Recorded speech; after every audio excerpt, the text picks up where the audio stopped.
Merhaba arkadaşlar, Örgü Kafası YouTube kanalıma hepiniz hoş geldiniz. Bu önümde görmüş olduğunuz meriç tulumu paylaştığım günden beri her gün aylardır ne zaman yapacaksınız, ne zaman yapacaksınız diye sordunuz. Kısmet bugüneymiş arkadaşlar. Meriç tulumu bugün 0-3 aylık olarak hazırlayacağız. Örgüye yeni başlayan arkadaşlarımızın da kolaylıkla yapabileceği şekilde anlattım. Bu arada arkadaşlar üstündeki burguların, kapüşonun kolay yapımı ayrı bir videoda olacak. Videonun açıklamalar bölümüne linklerini ekleyeceğim. Tuluma başlamadan önce ilk olarak onları izleyin. Şimdi kullanacağım malzemeleri de söyleyeyim arkadaşlar. Daha sonra birlikte yapımına geçelim. İp olarak Alize Süperlana Maxi kullanacağım arkadaşlar. Toplamda 3,5 yumak ip kullanacağız. Yani 4 yumak ip almanız gerekiyor.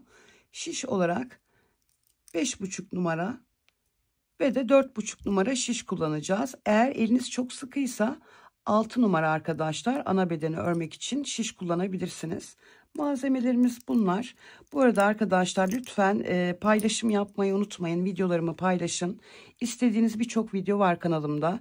Eğer bunların yapımlarını istiyorsanız paylaşımlar yapın, beğeni yapın, yorum yapın ki arkadaşlar ben de hevesle videolarımı çekeyim. Yani modum gerçekten düşüyor. Mesela bunu çok istediniz. Bakalım ne kadar izlenecek. Ona göre de zaten videolarımın devamlılığını ayarlayacağım. Eğer az izlenirse arkadaşlar video paylaşımı yine uzun bir süre yapmayı düşünmüyorum. Çünkü emek veriyorum. Emeğimin karşılığını alamıyorum. Yani arkadaşlar açık ve net söylüyorum sizlere. Bir senedir bir tane ip parası kazanamadım. Ama benden her gün bir şey istiyorsunuz. Eğer istiyorsanız arkadaşlar sizler de bir beğeniyi, bir yorumu lütfen çok görmeyin. Şimdi arkadaşlar hazırsak tulumumuzu örmeye başlayalım. Tulumumuzu örmeye kapüşon bölümünden başlayacağız. Tulumumuzun tamamı dikişsiz olacak. Dolayısıyla kapüşonu da dikişsiz olarak hazırlayacağız. Bunun için 2 tane yöntem var arkadaşlar. Az sonra benim kullanacağım yöntem belki birçok arkadaşımızı zorlayacak. Ben örgüye yeni başlayan arkadaşlarımın da sorunsuz bir şekilde tepeden tırnağa bu tulumu kolaylıkla örebilmeleri için bir yöntem daha gösterdim. Fakat bu videomda değil arkadaşlar. Yukarıdaki videomdan izleyebilirsiniz. Bu her iki yöntemi de ayrıntılı ve yavaş bir şekilde anlattığım bir videom. Yine bu videonun altına açıklamalar bölümüne de linkini ekleyeceğim. Arkadaşlar bir örgüye başlamadan önce bakın bu tulumun üzerinde kullanacağım modeli anlattığım ayrıntılı bir videom var. O videoyu izleyin. Küçük bir parça hazırlayın. Kapşon başlama şekli hangisi kolayınıza geliyor? Yani bir test örgüsü yapın. Hani direkt bu tulum videosunda bu işlere girişirseniz mutlaka hata yapacaksınız. İpler de olmuş dünya para. Yazık günah yani sökmeyin. İlla ki evinizde parça ipleriniz vardır. Bir ön çalışma yapın. Bir tane model çalışın. Bir aşinalık kazanın. Bir işte kapüşonu başlayın. Belki hani bu zor dediğim yöntemi kolay yapabileceksiniz. Ama bir el alışkanlığınız olsun arkadaşlar. Şöyle bir iki tane yapın. Daha sonra bu videoda tulum örmeye başlayın ki sorunsuz bir şekilde sökmeden ilerleyebilin. Şimdi arkadaşlar kapüşonumuzu örerek başlayalım. Şöyle 40-50 santimetre ip ayırdım arkadaşlar. Bakın bu şekilde parmaklarımı taktım ipe. Şişlerim altlı üstü duruyor. Araya aldım ipimi, çaprazladım. Şimdi karşılıklı olarak ilmek atacağız. İşaret parmağımla bu taraftaki şişime, baş parmağımla bu taraftaki şişime. Dediğim gibi arkadaşlar bunları daha yavaş anlattım. Videom var. Tulumumuz zaten uzun olacak süre olarak. Vakit kaybolmasın. O videomu açıp izleyebilirsiniz. Daha yavaş izlemek isterseniz. Bu şekilde karşılıklı ilmek atıyorum. Baş parmağımla karşıdaki şişe, işaret parmağımla benden taraftaki şişe, hep alttan alarak bakın. Bakalım kaç tane ilmek atmışız. 12 tane yukarıdaki şişimde, 11 tane alttaki şişimde var. Şimdi karşılıklı 12'şer tane ilmeğim oldu. 13, 14, 15, 16, 17, 18, 19, 20, 21, 22, 23, 24,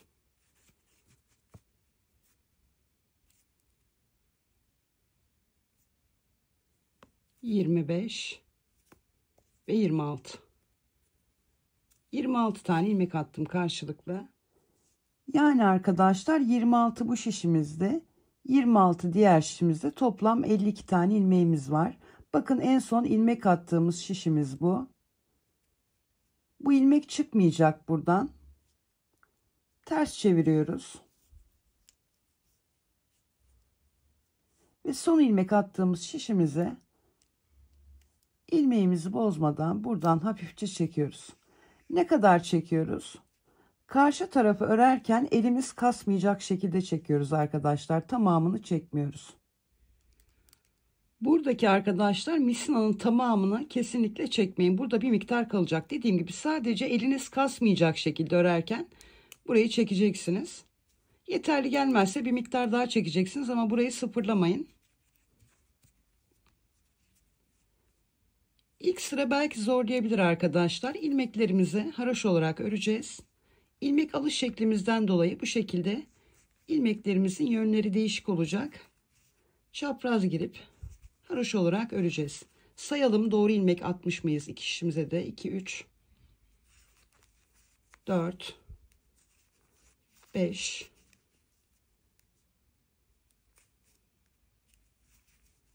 6, 7, 8, 9, 10, 11, 12, 13, 14, 15, 16, 17, 18, 19, 20,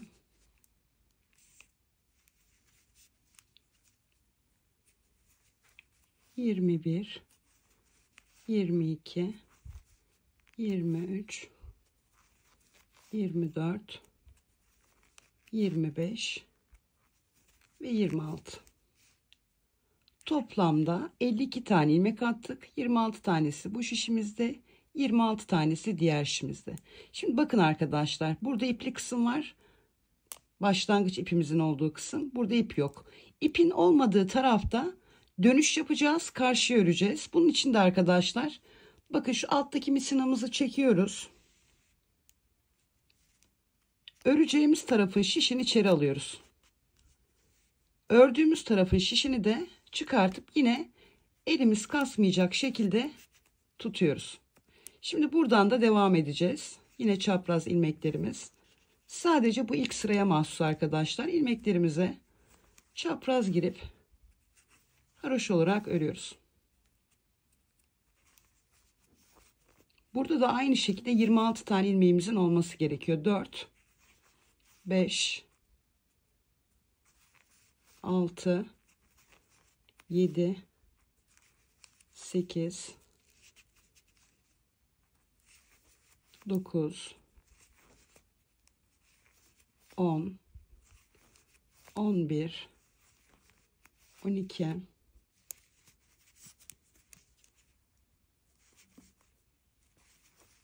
13, 14, 15,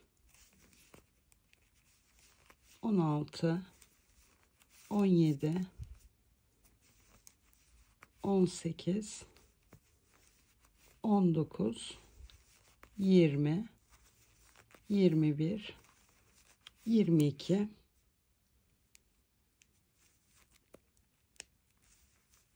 23, 24, 25 ve 26. 26 arkadaşlar, 52 tane ilmeğimiz var. Bakın şimdi başlangıç ipimizin olduğu yere geldik. Burası arkadaşlar bizim örgümüzün ön yüzü. Yani bu ipli kısma geldiğimiz zaman ördüğümüz sırayı tekrar arkasını çevirip öreceğiz. Yani karşı tarafa geçmeyeceğiz. İpsiz kısımda karşı tarafa geçip öreceğiz. İpli kısımda örgünün ön yüzünde, burası ön kısım. Yani şapkanın arkadaşlar ön tarafı burası. Burası açılarak büyüyecek. Burası da birleşecek. Zaten bir süre sonra bu şekilde örmeniz gerekmeyecek birleşeceği için, ama epey bir sıra örmeniz gerekiyor kesim yerine kadar. Şimdi ne yapıyorum? Bu ipli kısma geldiğim zaman, burayı gördüğüm zaman aynı yeri tekrar öreceğim. Çeviriyorum arkasına. İlk ilmeğimi örmeden alıyorum. Ve ilmeklerimi haroşa olarak örüyorum.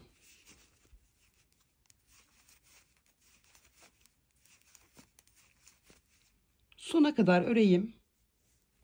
Sona kadar ilmeklerimi haroşa olarak ördüm. Ne yapıyordum arkadaşlar? İpsiz kısımda alttaki, buradaki misnayı çekiyorum ve içeri alıyorum şişimle birlikte. Az önce ördüğüm tarafın şişini de çekiyorum. Ne kadar çekiyordum? Elim kasmayacak kadar. Daha sonra karşıya geçiyorum ve ilmeklerimi yine sıra sonuna kadar haroşa olarak örüyorum. Sona kadar örelim.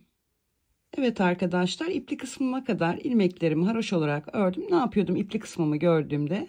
Tekrar ördüğüm yeri çevirip haroşa olarak örüyordum. İpsiz kısma geldiğimde ne yapıyorum? Misnamı çekiyorum. Karşı tarafa geçip buranın ilmeklerini örüyorum. Tekrar ipli kısma gelmiş oluyorum. Burada geri dönüş yapmıyoruz. Yani bu şey yapmıyoruz arkadaşlar, dönüş. Örgümüzün arka yüzünü çevirip ördüğümüz tarafı tekrar örüyoruz. Burada karşıya geçiyoruz. İpli kısımda dönüyoruz. Bu şekilde arkadaşlar katladığımız zaman 10 santimetre uzunluğa gelene kadar örelim. Ben ölçümü tamamladığımda kaç diş haroşam olmuş onu da sizlerle paylaşacağım. Bu arada arkadaşlar, yeterli gelmediyse bu anlatım, dediğim gibi mutlaka kapüşonu yaptığım videomu izleyin. Orada daha ayrıntılı, yavaş bir şekilde anlattım. Malum tulumumuz uzun sürecek. Anlattığım şeyleri tekrar etmeyeyim. Şimdi arkadaşlar tamamlayıp geliyorum ben. Aynı yöntemi tekrarlayarak kapüşonumu 10 santimetre uzunluğa gelene kadar ördüm. Şimdi kaç diş haroşa örmüşüm arkadaşlar, onu da sayayım.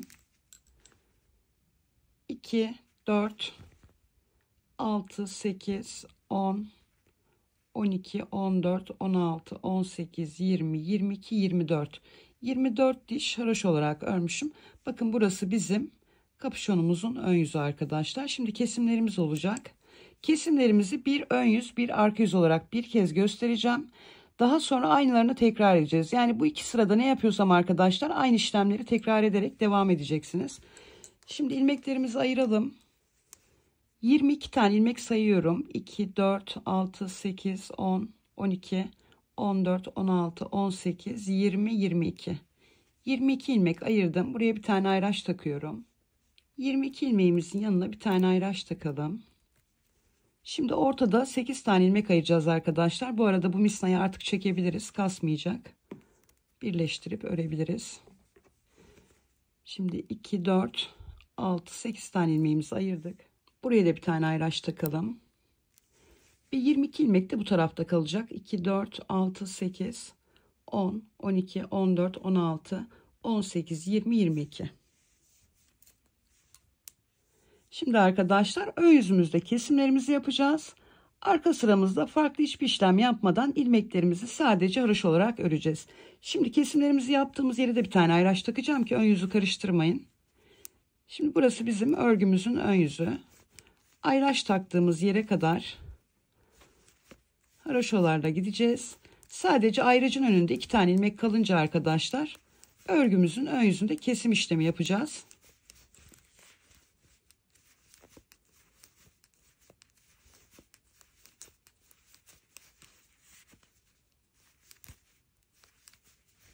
...22 ilmek ayırmıştık. 20 tane ilmeğimi ördüm. Hemen ayracımın önündeki 2 ilmeği birlikte alarak kesiyorum.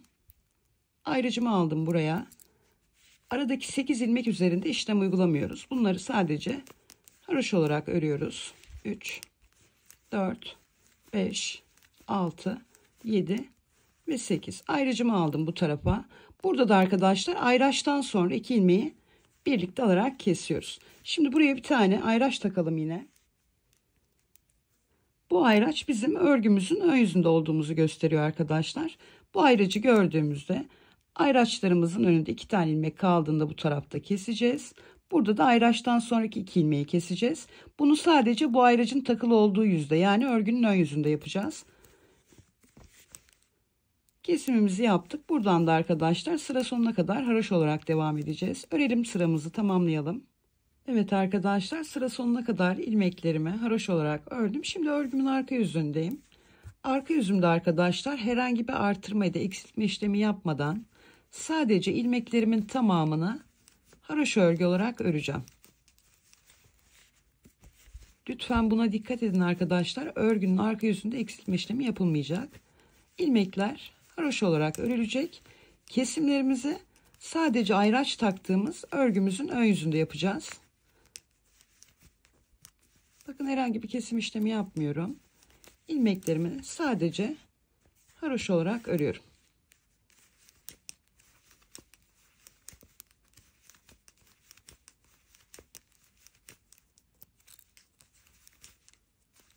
Sıramızı tamamlayalım arkadaşlar. Evet arkadaşlar, örgümün arka yüzünde herhangi bir eksiltme işlemi yapmadan ilmeklerimi sıra sonuna kadar haroşa olarak ördüm. Kesim işleminin anlaşılır olduğunu düşünüyorum arkadaşlar. Bu ayraç taktığımız yerde, yani örgümüzün ön yüzünde ne yapıyoruz? Ayracımızı gördüğümüzde ilk ilmeğimizi örmeden alıyoruz. Haroşa örgülerle ayracımızın önünde 2 tane ilmek kalana kadar devam edip bu 2 ilmeği birlikte alarak kesiyoruz. Ayracımızı takıyoruz. Sabit olan aradaki 8 ilmeğimizi haroşa olarak örüyoruz. Ayracımızı takıyoruz. Ayracımızın bu tarafındaki baştaki 2 tane ilmeği birlikte alarak kesiyoruz.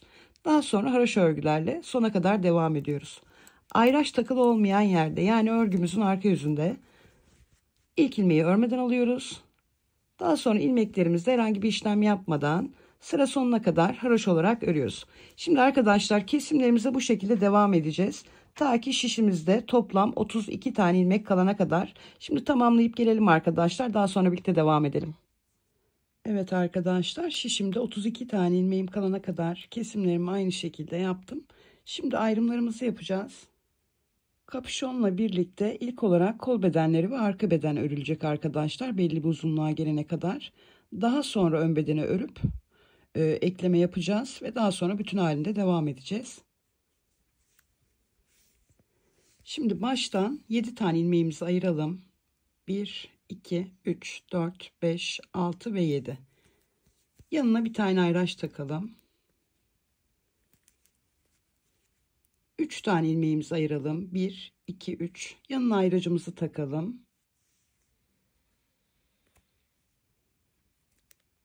3 ilmeğimin yanına ayracımı taktım. Burada biliyorsunuz 8 tane ilmeğimiz vardı arkadaşlar. Ayracımız vardı. Şimdi 3 ilmeğimizden sonra ayracımızı taktık. Arada 2 tane ilmeğimiz var. Ayracımızı takıyoruz. 8 tane ilmeğimiz arka bedenimizde var. Ayracımızı taktık. Arada yine 2 tane ilmeğimiz var. Bunun yanına da ayracımızı takıyoruz.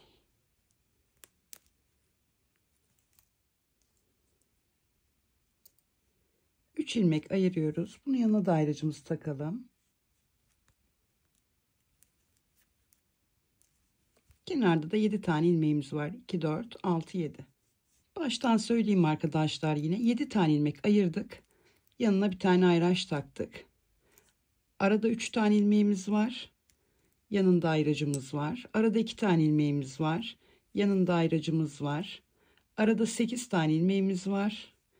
Yanında ayracımız var. Arada 2 tane ilmeğimiz var. Yanında ayracımız var. Arada 3 tane ilmeğimiz var. Yanında ayracımız var. Sonda da 7 tane ilmeğimiz var. Arkadaşlar, arka bedenimiz, roba araları, kol bedenleri, yani bu arka kısım tamamen haroşa örgüden oluşuyor. Hem ön yüzde hem arka yüzde sadece haroşa örgü olarak öreceğiz. Biz modelimizi ön bedenimize uygulayacağız. Şimdi arkadaşlar, birkaç sıra geri dönüşlerimiz olacak. Burası önemli. Videoyu kesmeyeceğim. Tüm geri dönüşlerimizi birlikte yapacağız.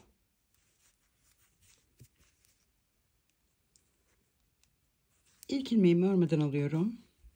2, 3, 4, 5, 6 ve 7. 7 ilmeğimi haroşa olarak ördüm. Ayracımı alıyorum buraya.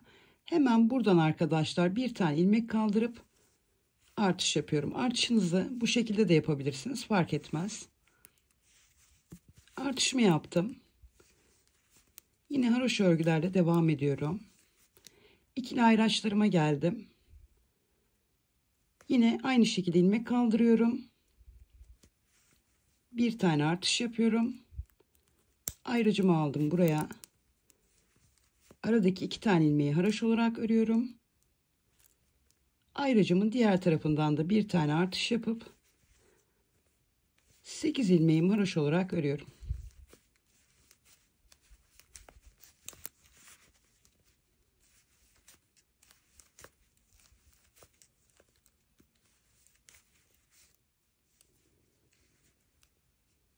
Şimdi arkadaşlar ayracıma geldim. Buradan da bir tane ilmek kaldırdım ve artış yaptım. 8 tane ilmeğimiz vardı iki ayraç arasında. Artışlarımızla birlikte 10 tane ilmeğimiz oldu. Ayracımızı aldık buraya. Yine aradaki 2 tane ilmeği haroş olarak örüyoruz. Ayracımızı aldık. Bir tane artış yapıyoruz. Bu tarafta 3 tane ilmeğimiz, sonda da 7 tane ilmeğimiz var. Bu 3 ilmeğimizin 2 tanesine haroş örüyoruz. Kalan bir taneyi örmeden geri dönüyoruz. İpimiz kendimizden tarafta, ilk ilmeğimize bize bakan kanadından girip örmeden şimdiden çıkarıyoruz. İpimizi hafifçe gerdirerek arkadan öne alıyoruz. Bu ikili ilmek görüntüsünü elde etmek önemli arkadaşlar. Bu görüntüyü elde ettikten sonra örgümüzün arka yüzünde olduğumuz için herhangi bir artırma işlemi yapmadan sadece haroşa örgülerle geri dönüş yapacağımız yere kadar örüyoruz.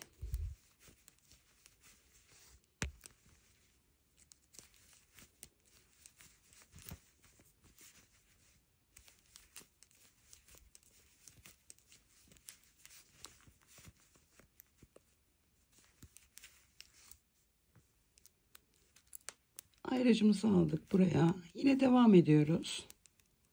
Şimdi bakın arkadaşlar, bu tarafta 2, 4, 5 tane ilmeğimiz var. Bunun 3 tanesine haroşa örüyoruz. 1, 2 ve 3. 3 tane ilmeğimizi haroş olarak ördük. 2 tane ilmeğimiz kaldı burada. Bunları örmeden dönüyoruz. Kenarda da 7 tane ilmeğimiz var. Yine şişimiz ön tarafta. İlk ilmeğimize bize bakan kanadından giriyoruz. Örmeden şişimizden çıkarıyoruz. İpimizi hafifçe gerdirerek arkadan öne alıyoruz. İkili ilmek görüntüsü elde ettikten sonra örgümüzün ön yüzünde olduğumuz için roba artışlarımızı yaparak devam edeceğiz. İkili ayracımın hemen kenarından ilmek kaldırıp artışımı yapıyorum. Ayracımı aldım buraya. Aradaki 2 ilmeğimi haroş olarak örüyorum. Ayracımın diğer tarafından da bir tane artış yapıp haroşa örgülerle diğer ayraçlarıma kadar devam ediyorum. Hızlı anlattığımı düşünüyorsanız arkadaşlar, videonun ayarlar bölümü var.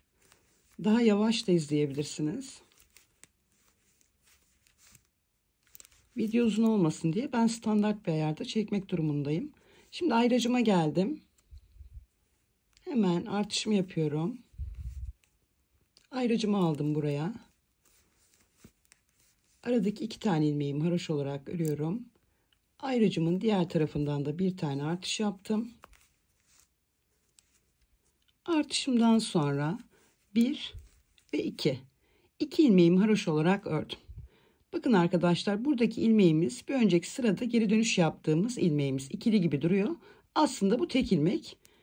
Şimdi buna da bu şekilde giriyoruz. Bakın iki tarafından da giriyorum. İki kanadından da. Bu ilmeğimi de haroş olarak örüyorum. Artışımla birlikte bu tarafta 4 tane ilmeğim oldu. Burada da bir tane ilmeğim var. Bu bir ilmeğimi de haroşa örerek bu tarafa dahil ediyorum. Burada sadece ayracım var ve kenarda da 7 tane haroşa ilmeğim var. Örmeden dönüyorum. Şişim yine kendimden tarafta. İlk ilmeğime bana bakan kanadından girip örmeden şimdiden çıkardım. İpimi hafifçe gerdirerek arka taraftan ön tarafa aldım. İkili ilmek görüntümü elde ettim. Ve şimdi örgümün arka yüzünde olduğum için herhangi bir artırma işlemi yapmadan geri dönüş yapacağım yere kadar haroşa örgülerle devam ediyorum. Artışlar sadece örgülerin ön yüzünde yapılır arkadaşlar. Örgünün arka yüzünde artırma işlemi yapılmaz.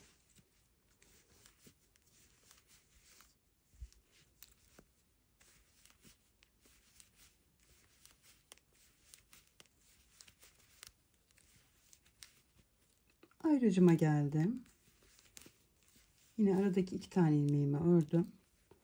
Ayracımdan sonra 1, 2, 3 tane ilmeğimi haroşa olarak ördüm. 4. ilmeğim arkadaşlar, bakın ikili gibi duran, yine bir önceki sırada dönüş yaptığımız ilmeğimiz.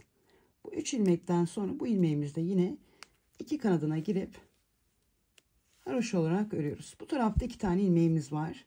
Bunun bir tanesini haroşa örerek bu tarafa dahil ettik. Burada bir tane ilmeğimiz kaldı.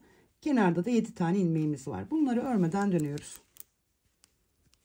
Yine ilk ilmeğime, bakın ipim bu tarafta, kendimden tarafta. İlk ilmeğime bana bakan kanadından girdim, örmeden çıkardım. İpimi arkadan ön tarafa alıp ikili ilmek görüntümü elde ettikten sonra yine örgümün ön yüzünde olduğum için ayraçlarımı gördüğüm yerde rob artışlarımı yaparak devam edeceğim. Ayracıma geldim. Hemen artışımı yapıyorum.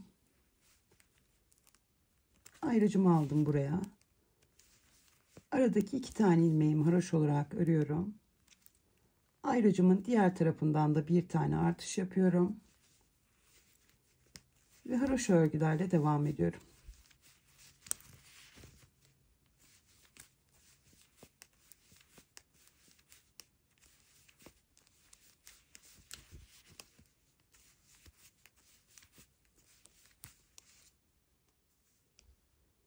Ayracıma geldim tekrar. Bakın buradan ilmek kaldırıp artışımı yapıyorum. Aradaki 2 tane ilmeğimi haroşa olarak örüyorum. Ayracımın diğer tarafından da artışımı yapıyorum. Ve haroşa örgülerle devam ediyorum. Bakın geri dönüş yaptığım yere geldim. Artışımla birlikte kaç tane örmüşüm? 2, 4, 5 tane ilmek örmüşüm. Yine bu ilmeğimi de 2 kanadından girdim. Bakın buradan çapraz giriyorum. Buradan çıkıyorum. Bu ilmeğimi de haroşa olarak örüyorum. Yani ayraçtan sonra burada 2, 4, 6 tane ilmeğimiz oldu. Buradan bir tane artış yapıyoruz. Ayrıcımızı aldık buraya. Ve kenardaki 7 ilmeğimizi haroşa olarak örüyoruz.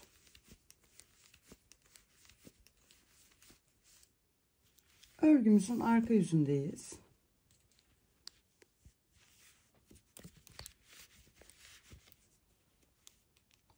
İlk ilmeğimizi örmeden alıyoruz. Şimdi sayalım arkadaşlar, bu sıramızda kontrol edin aynı mı ilmek sayılarımız? 2, 3, 4, 5, 6, 7. 7 tane ilmeğimi ördüm. Ayracımı takıyorum. 1, 2, 3, 4, 5, 6 ve 7. 7 ilmeğim de burada var. Ayracımı taktım. Arada 2 tane ilmeğim var. Ayracımı takıyorum. 1, 2, 3,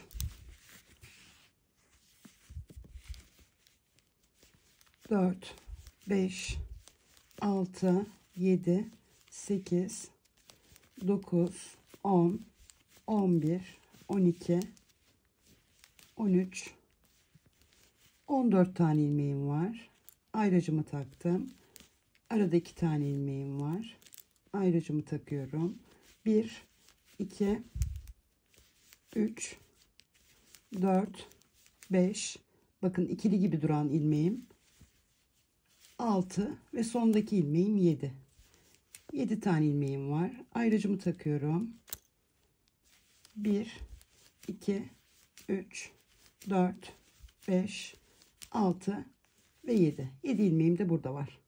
İlmeklerinizi mutlaka sayın arkadaşlar. Geri dönüşlerimizi tamamladık. Şimdi rob artışlarımızla devam edeceğiz arkadaşlar. Bir kez göstereceğim ön yüz ve arka yüz olarak. Daha sonra aynı işlemleri tekrarlayarak robanızı büyütmeye devam edeceksiniz. Arkadaşlar şimdi örgümüzün ön yüzüne bir ayraç takalım. Şöyle ortaya bir yere takalım. Görünür bir yerde olsun.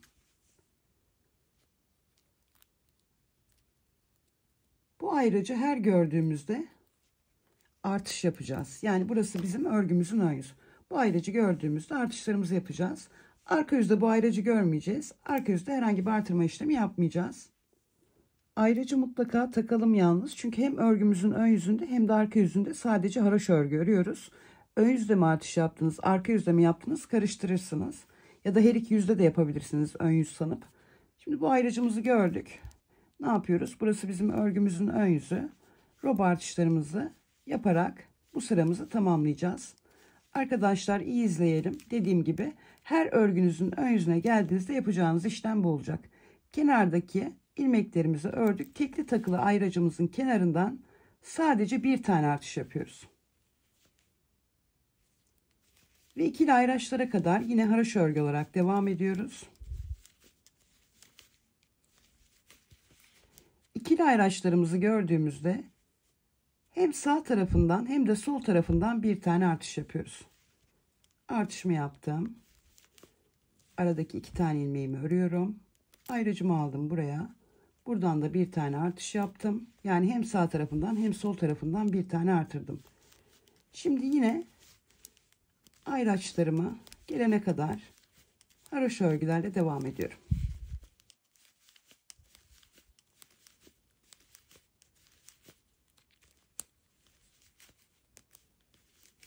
Ayraçlarıma geldim. Hemen artışımı yapıyorum. Aradaki iki tane ilmeğimi haroşa olarak örüyorum. Ayracımın diğer tarafından da bir tane artış yapıp yine haroşa örgülerle devam ediyorum.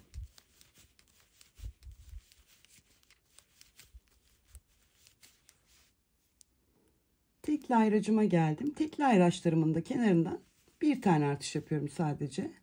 Ayracımı aldım buraya ve kenardaki 7 tane ilmeğimi haroşa olarak örüyorum. Örgümüzün ön yüzünde yapacağımız işlem bu arkadaşlar. Şimdi örgümüzün arka yüzünü çeviriyoruz. Arka yüzümüzde ilk ilmeğimizi örmeden alıyoruz. Ve ilmeklerimizin tamamını herhangi bir artırma ya da eksiltme işlemi yapmadan sadece haroşa örgülerle örüyoruz. Bakın ayraç takılı değil. Yani örgümüzün arka yüzü burası. Burada farklı hiçbir işlem yok. Sadece ilmeklerin tamamı sıra sonuna kadar haroşa olarak örülecek. Sıramızı tamamlayalım arkadaşlar. Sıra sonuna kadar örgümün arka yüzünü haroşa olarak ördüm. Arkadaşlar roba artışlarının anlaşılır olduğunu düşünüyorum. Bu ayraç taktığımız yer, yani örgümüzün ön yüzüne geldiğimizde baştaki 7 ilmeğimizi örüyoruz. Ayracımızı takıyoruz. Bir tane artış yapıp buraya dahil ediyoruz. Daha sonra haroşa örgülerle ikili ayraçlara kadar örüyoruz. Ayraçlarımızı gördüğümüz yerde hem sağdan hem soldan artış yapıp haroşa örgülerle devam ediyoruz. Yine ayraçların kenarından artışlarımızı yapıyoruz. Burayı örüyoruz. Ayraca geldiğimizde hemen dibinden bir tane artış yapıp buraya dahil ediyoruz. Yani ikili ayraçların hem sağından hem solundan artış yapıyoruz. Tekli ayraçların da tek kenarından artış yapıyoruz. Bu şekilde arkadaşlar 10 santimetre uzunluğa gelene kadar robamızı büyütelim. Örgümüzün arka yüzlerinde artırma işlemi yok. Sadece dediğim gibi ön yüzlerde var. Ben şimdi ölçümü tamamladığımda bedenlerimde kaç tane ilmek olmuş onları da sizlerle paylaşacağım. Şimdi tamamlayayım arkadaşlar. Daha sonra birlikte devam edelim. Evet arkadaşlar, roba artışlarımı 10 santimetre uzunluğa gelene kadar tekrarladım. Şimdi bedenlerimde kaç tane ilmeğim var onları da söyleyeyim. 7 tane ilmek burada var arkadaşlar. 2, 4, 6, 8, 10, 12, 14, 16, 18, 20, 21. 21 tane ilmek burada var. Arada 2 tane ilmeğim var. 2, 4, 6, 8, 10, 12, 14, 16, 18, 20, 22, 24, 26, 28. 28 tane ilmeğim burada var. Arada 2 tane ilmeğim var. Diğer kol bedeninde de yine aynı sayıda ilmeğim var. 2, 4, 6, 8, 10, 12, 14, 16, 18, 20, 21. 21 tane ilmeğim var. Burada da 7 tane ilmeğim var. İlmek sayılarımız bunlar. Şimdi beden ayrımlarımızı yapacağız arkadaşlar. Roba artışlarımız artık bitti.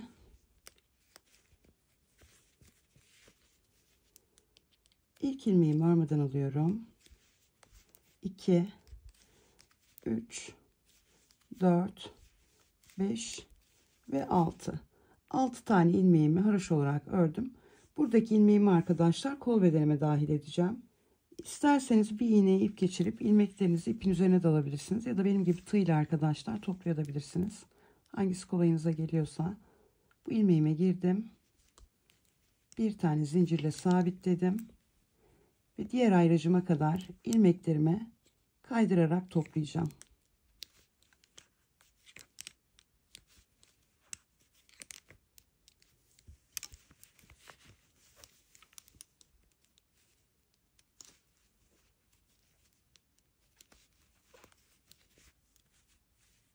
Ayracımıza kadar toplayalım.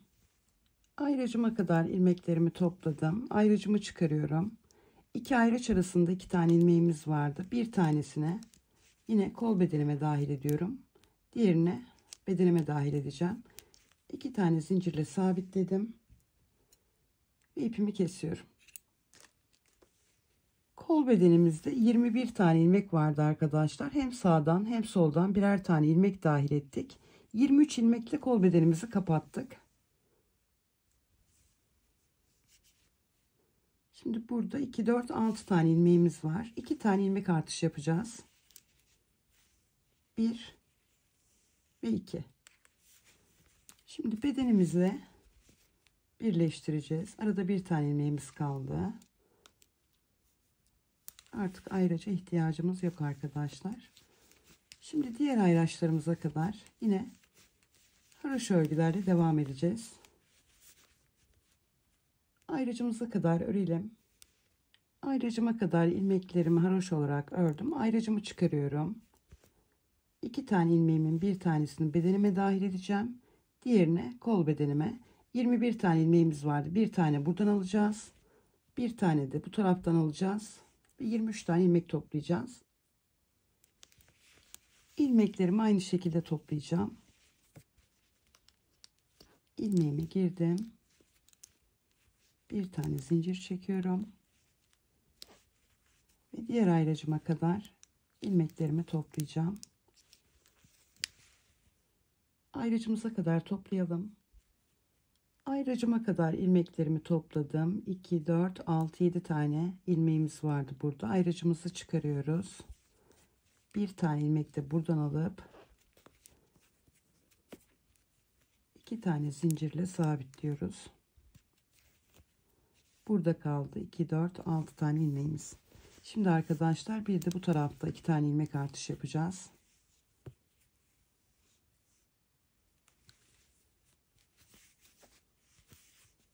Ve burayla birleştireceğiz.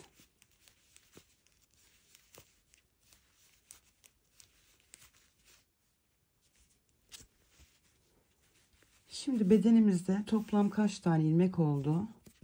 Sayalım arkadaşlar. Sizler de kontrol edin. İlk ilmeğimi örmeden alıyorum. 2, 3, 4, 5, 6, 7, 8, 9, 10, 11, 12, 13, 14, 15, 16, 17, 18, 19, 20, 21, 22, 23, 24, 25, 26, 27, 28, 29, 30, 31, 32, 33, 34, 35, 36, 37, 38, 39, 40, 41, 42, 43, 44, 45 ve 46. Evet arkadaşlar, ayrımlarımızı yaptık. Artık beden uzunluğumuz 26 santimetre olana kadar herhangi bir artırma ya da eksiltme işlemi yapmadan hem ön yüzümüzü hem arka yüzümüzü sadece haroşa örgü olarak öreceğiz. Şimdi arkadaşlar ben ölçümü tamamladığımda kol altından itibaren kaç sıra haroşa olarak örmüşüm onu da sizlerle paylaşacağım. Şimdi ölçümüzü tamamlayalım arkadaşlar. Daha sonra birlikte devam edelim. Evet arkadaşlar, beden örgümü 26 santimetre uzunluğa gelene kadar haroşa olarak ördüm. Kol altından itibaren de arkadaşlar kaç diş haroşam var onu da söyleyeyim. 1, 2, 3, 4, 5, 6, 7, 8, 9, 10, 11, 12, 13, 14, 15, 16, 17. 17 diş haroşa olarak örmüşüm. Arkadaşlar şimdi arka bedenimizin ve kol bedenlerimizin bulunduğu bu parçayı bir kenarda bekleteceğiz. ön bedenimizle devam edeceğiz. Aynı numara şiş kullanacağız. Eğer aynı numara 2 tane şişiniz yoksa farklı bir şişin sadece misinasının üstünde bekletin arkadaşlar ilmekleri ki ilmekleriniz bollaşmasın. Şimdi ön parçamızla devam edelim. Ön bedenimiz için şişimize klasik ilmek atma yöntemiyle 18 tane ilmek atacağız. 3, 4, 5, 6, 7, 8, 9, 10, 11, 12, 13, 14, 15, 16, 17 ve 18. Şimdi bu 18 ilmeğimizi 2 diş arkadaşlar haroşa olarak öreceğiz.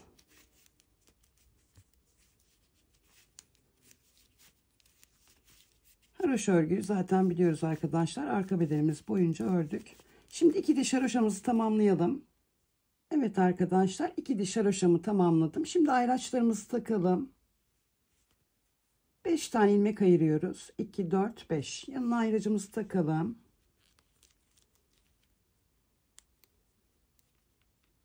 Sıra sonundan da yine 5 tane ilmek ayıracağız. 1, 2, 3, 4, 5. Bunun yanına da ayracımızı takalım.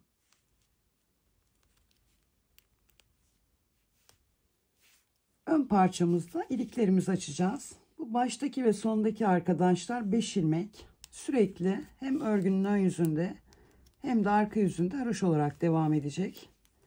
Buralarda yapacağımız tek değişiklik sırası geldikçe ilik açmak olacak. Şimdi iki kenardan ilk iliğimizi açalım. 3 tane ilmek ördüm. Bir tane doluyorum. 2 ilmeği birlikte alarak kesiyorum. İlk sıramızda roba artışı yapmıyoruz. Bir sonraki sıramızda yapacağız. Şimdi arkadaşlar 5 tane ilmeğimizi ördük. İliğimizi açarak ayrıcımızı taktık. İlk ilmeğimizi ters örüyoruz. 6 ilmeğimizi düz olarak örüyoruz. 1, 2, 3, 4, 5 ve 6. 6 tane ilmeğimi düz ördüm. Son ilmeğimi ters olarak örüyorum. Ayracımı aldım buraya. Buradan da iliğimizi açacağız. İlikler aynı şekilde açılacak arkadaşlar. Baştan 2 tane ilmeğimizi birlikte alarak kestik. Bir tane doluyoruz. Ve 3 ilmeğimizi haroşa olarak örüyoruz. Model tamamen kurulana kadar arkadaşlar tüm sıralarımızı birlikte yapacağız. Örgümün arka yüzündeyim. Bakın bu ipli kısım örgümüzün arka yüzü. Yine kenar ilmeklerimi haroşa olarak ördüm. Bir tane düz örüyorum. İlmeğim düz. 6 tane ilmeğimi ters örüyorum. Yani düz ilmeklerimize düz, ters ilmeklerimize ters olarak örüyoruz. Bir düz ördüm, 6 ters. Bakın burada ilmeğim düz. Düz olarak örüyorum. Ayrıcımı aldım. Kenardaki 5 tane ilmeğimi haroşa olarak örüyorum.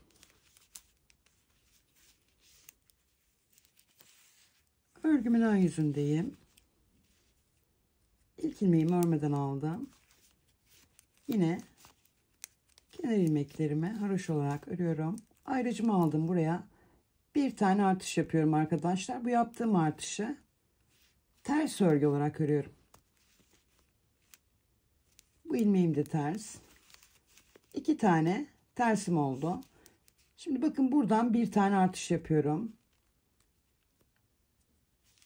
Şişime taktım. Bir düz olarak ördüm. Burada da 6 tane düzümüz vardı. Artış düzümüzle birlikte 7 tane düzümüz oldu. Buradan da bir tane artış yapıyoruz. Düzümüzün yanından. Ve 8 tane düzümüz oldu. Ters ilmeğimizi ters olarak örüyoruz. Roba artışımızı yapıyoruz. Bu ilmeğimizi de yine ters örgü olarak örüyoruz. Ayrıcımızı aldık buraya. Kenardaki 5 tane ilmeğimizi haroşa olarak örüyoruz.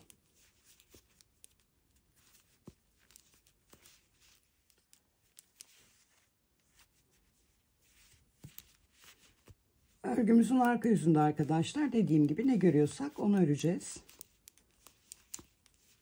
Baştaki ve sondaki 5 ilmek haroşa. Daha sonrası düzleri düz, tersleri ters öreceğiz. Baştan 2 tane ilmeğimiz düz olarak ördük. 8 ilmeğimiz ters. 8 ilmeğimizi ters olarak örüyoruz.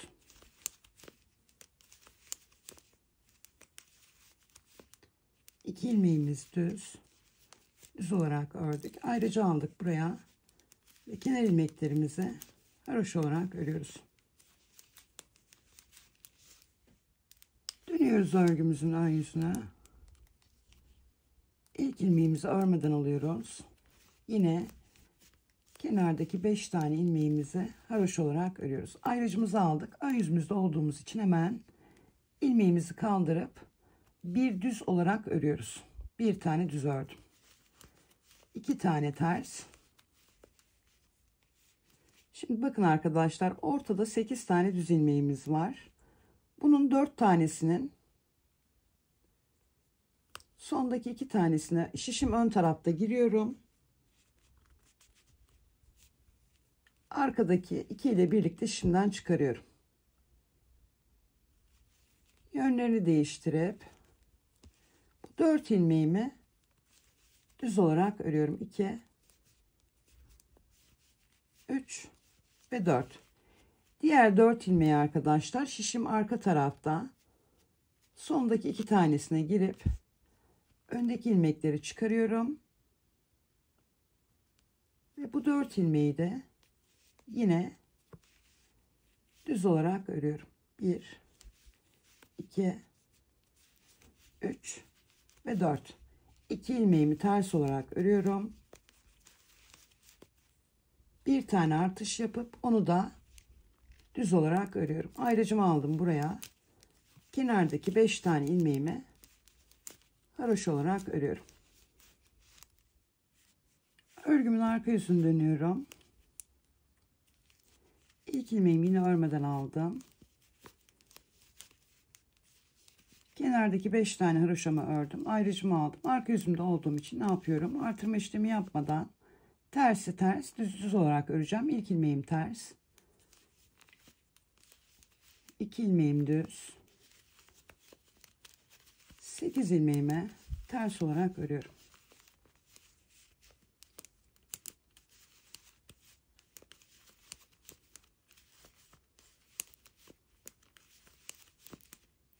İki ilmeğimi düz örüyorum. Son ilmeğimi ters olarak örüyorum. Ayrıcımı aldım buraya. Kenardaki 5 ilmeğimi haroşa olarak örüyorum. Örgümün ön yüzündeyim. Kenar ilmeklerimi yine haroşa olarak ördüm. Ayrıcımı aldım buraya. Yine arkadaşlar ön yüzümde olduğum için ne yapıyorum? Artışımı yapıyorum. Düz örgü olarak örüyorum. Bir düz daha örüyorum. Burada 2 tane düz oldu. 2 tane ters örüyorum.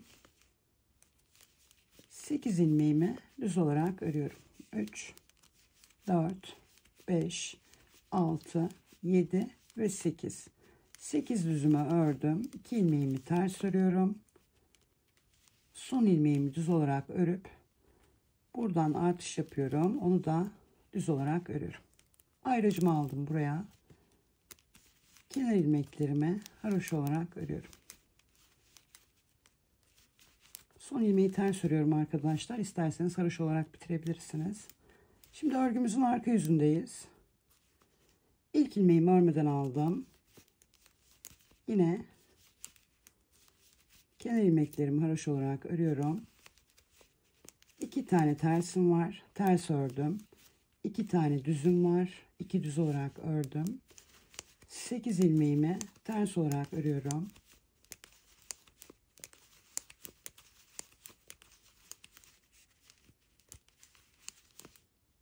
İki ilmeğimi düz olarak örüyorum.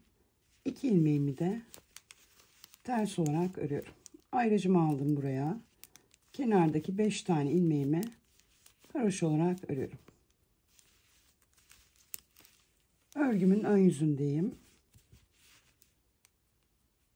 İlk ilmeğimi örmeden aldım. Yine Kenar ilmeklerimi haroşa olarak ördüm. Ayrıcımı aldım buraya. Artışımı yapıyorum. Düz örgü olarak örüyorum. Yanında da 2 tane düzüm var. Düz olarak ördüm. 2 tane tersim var. 2 ters olarak ördüm. Şimdi arkadaşlar bakın yine burada 4 tane ilmeğimizin şişimiz arka tarafta, sondaki 2 tanesine giriyoruz. Öndekiyle beraber şişimizden çıkardık. Bu ilmeklerimizi tekrar şişimize alıp 400 olarak örüyoruz. 1 2 3 ve 4.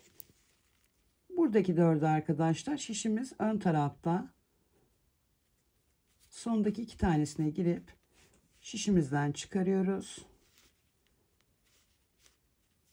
Ve bunu da 400 olarak örüyoruz. 2 3 ve 4. 2 ilmeğimizi ters olarak örüyoruz. 2 ilmeğimizi düz olarak örüyoruz. Artışımızı yapıp onu da yine düz olarak örüyoruz. Ayrıcımızı aldık buraya. Kenardaki 5 ilmeğimizi haroşa olarak örüyoruz. Döndük örgümüzün arka yüzüne. Yine ilk ilmeğimi örmeden alıyorum. Kenar ilmeklerimi haroşa olarak örüyorum. Ayrıcımı aldım buraya. Tersleri ters, düzleri düz olarak öreceğim. 3 tane ters ilmeğim var. 3 ters olarak ördüm. 2 tane düz ilmeğim var. 2 düz olarak ördüm. 8 ilmeğim ters. 8 ilmeğimi ters olarak örüyorum.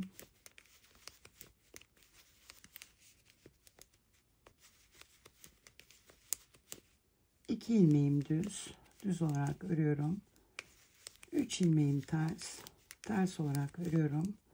Ayrıcımı aldım buraya. Kenar ilmeklerimi haroşa olarak örüyorum. Döndüm örgümün ön yüzüne. Yine ilk ilmeğimi örmeden alıyorum.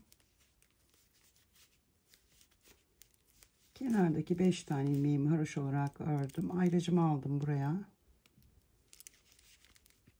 Artışımı yapıyorum. Düz olarak ördüm. 3 tane ilmeğimi de düz olarak örüyorum. 2 ilmeğimi ters örüyorum. 8 ilmeğimi düz olarak örüyorum.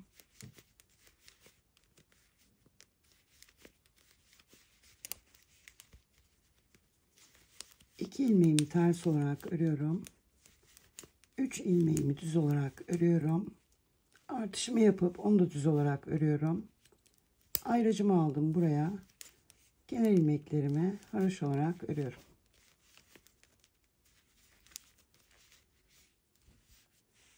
Örgümün arka yüzündeyim. İlk ilmeğimi örmeden aldım. Yine kenar ilmeklerimi haroşa olarak örüyorum. Arkadaşlar hızlı anlattığımı düşünüyorsanız videonun ayarlar bölümünden daha yavaş izleyebilirsiniz. Arka yüzümde olduğum için artırma işlemi yapmıyorum. Terslerimi ters, düzlerimi düz öreceğim yine. 4 tane tersimi ördüm. 2 tane düzümü ördüm. 8 tane ilmeğimi ters olarak örüyorum.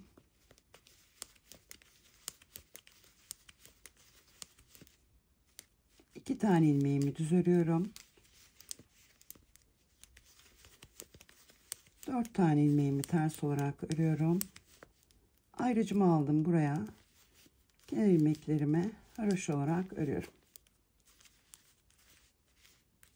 Ön yüzümdeyim.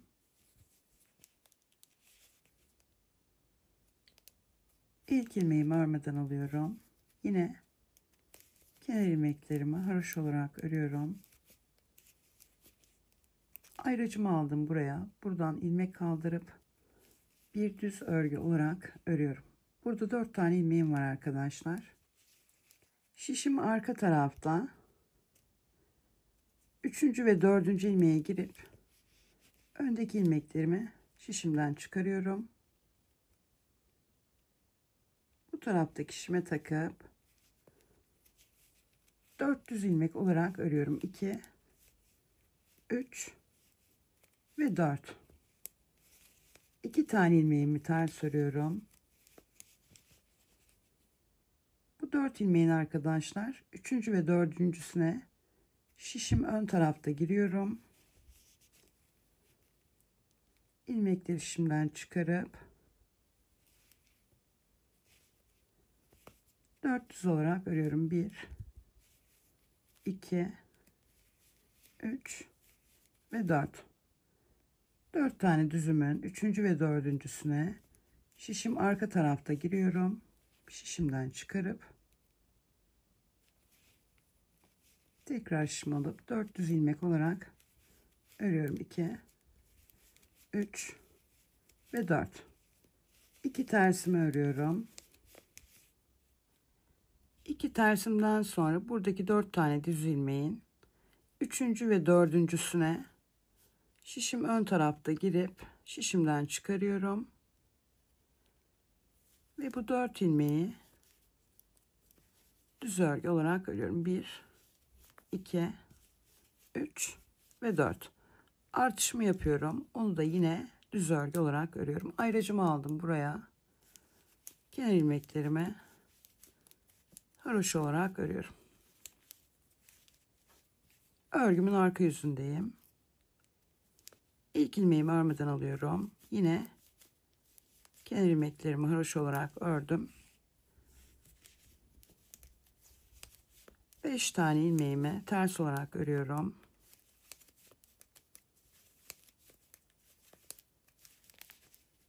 İki ilmeğimi düz olarak örüyorum.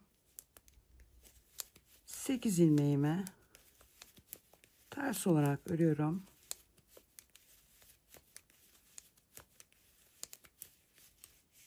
Tekrar 2 ilmeğimi düz olarak örüyorum. 5 ilmeğimi ters olarak örüyorum. Ayrıcımı aldım buraya. Kenar ilmeklerimi haroşa olarak örüyorum. Örgümün ön yüzündeyim. İlk ilmeğimi örmeden aldım. Kenar ilmeklerimi haroşa olarak ördüm. Ayrıcımı aldım. Artışımı yapıyorum ve bir düz olarak örüyorum. 5 ilmeğimi de yine düz olarak örüyorum. 2 3 4 ve 5. 2 ilmeğimi ters olarak örüyorum. 8 ilmeğimi düz olarak örüyorum. 2 ilmeğimi ters olarak örüyorum. 1 2 3 4 5 ilmeğimi düz olarak ördüm. Artışımı yapıyorum. Bu ilmeğimi de yine düz olarak örüyorum. Ayrıcımı aldım buraya. Kenar ilmeklerimi haroşa olarak örüyorum.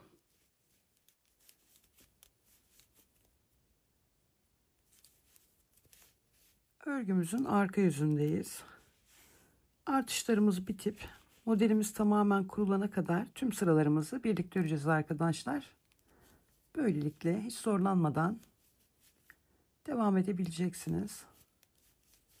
Kenar ilmeklerimi haroşa olarak ördüm. Arka yüzümde olduğum için düzleri düz, tersleri ters olarak örüyorum yine.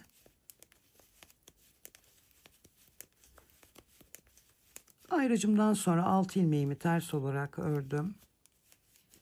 2 ilmeğimi düz ördüm. 8 ilmeğimi ters olarak örüyorum.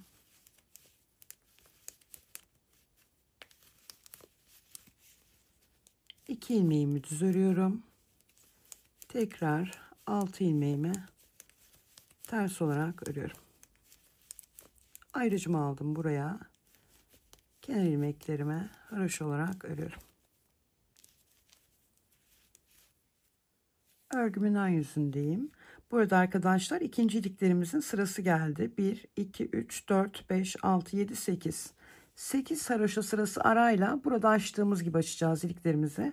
Ne yapmıştık arkadaşlar? İliğimizi açarken ilk ilmeğimizi örmeden almıştık. İlk ilmeğimizle birlikte 3 tane ilmeğimizi haroşa olarak ördük. Bir tane dolayıp 2 ilmeği birlikte alarak kesiyoruz. Ayrıcımızı aldık buraya. Yine buradan Bir tane artış yapıp düz olarak örüyoruz. 2 ilmeğimizi de düz olarak örüyoruz. Şimdi arkadaşlar yine burgu işlemi yapacağız. Bakın burada 4 tane ilmeğimiz var. Şişimiz ön tarafta. Sondaki ikiye girdik. Şişimizden çıkardık. 4 tane düz olarak örüyoruz. 1, 2, 3 ve 4. 2 ilmeğimize ters olarak örüyoruz. Şimdi arkadaşlar ilk 4 ilmeğin 3. ve 4.'süne arka taraftan girdim. Şişimden çıkardım. Yine bu 4 ilmeğime düz örgü olarak örüyorum. Arkadaşlar model daha yavaş anlatımla kanalımda var. Mutlaka bu modeli çalışın. Kaçıncı sırasında ne yapacaksınız hepsini gösteriyorum. Burgumuzu yaptık. Buradaki 4 ilmeğin 3. ve 4.'süne ön taraftan girdim. Tekrar şişimi alıp bu 4 ilmeği düz olarak örüyorum. 2, 3 ve 4. 2 ilmeğime ters olarak örüyorum. Buradaki arkadaşlar 4 tane ilmeğin 3. ve 4.'süne girdim. Şişimden çıkarıyorum. Ve 400 olarak örüyorum. 1, 2, 3 ve 4. 400'ümü ördüm. 2 tane düzüm var. Düz olarak örüyorum. Artışımı yapıyorum. Onu da yine düz olarak örüyorum. Ayracımı aldım buraya. Şimdi burada da arkadaşlar yine iliğimizi açacağız. Ayraçtan hemen sonra 2 ilmeği birlikte alarak kesiyoruz. Bir tane dolayıp 3 ilmeğimizi haroşa olarak örüyoruz. Örgümüzün arka yüzündeyiz. Yine ilk ilmeğimizi örmeden alıyoruz. Kenar ilmeklerimizi haroşa olarak ördük. Ayracımızı aldık buraya. 1, 2, 3, 4, 5, 6 ve 7. 7 ilmeğimi ters olarak ördüm. 2 ilmeğimi düz örüyorum. 8 ilmeğimi ters olarak örüyorum.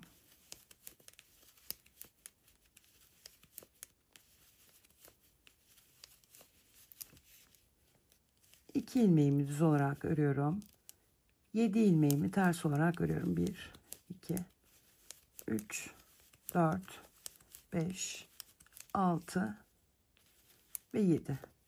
Ayrıcımızı aldık buraya. Yine kenar ilmeklerimizi haroşa olarak örüyoruz. Örgümüzün ön yüzündeyiz. İlk ilmeğimi örmeden alıyorum. Yine kenar ilmeklerimi haroşa olarak ördüm. Ayrıcımı aldım. Bir tane artış yapıp düz örgü olarak örüyorum. 7 ilmeğimi de yine düz olarak örüyorum. 2, 3, 4, 5, 6 ve 7. 7 düzümü ördüm. 2 tersimi örüyorum. 8 ilmeğimi düz olarak örüyorum. 3, 4, 5, 6, 7 ve 8. 8 düzümü ördüm. 2 ilmeğimi ters olarak örüyorum. Yine 7 tane ilmeğimi düz olarak öreceğim. 2, 3, 4, 5, 6 ve 7. 7 düzümü ördüm. Bir tane artış yapıp onu da yine düz olarak örüyorum. Ayrıcımı aldım buraya. Kenar ilmeklerimi haroşa olarak örüyorum. Örgümün arka yüzündeyim. İlk ilmeğimi örmeden alıyorum. Yine kenardaki 5 haroşamı ördüm. Ayrıcımı taktım. 8 ilmeğimi ters olarak örüyorum.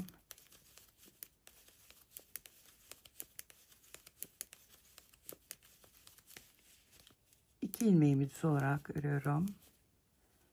Tekrar 8 ilmeğimi ters olarak örüyorum.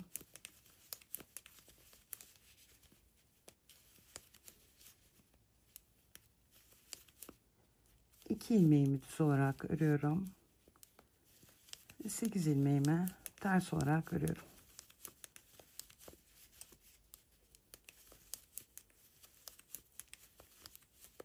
Ayrıcımı aldım buraya.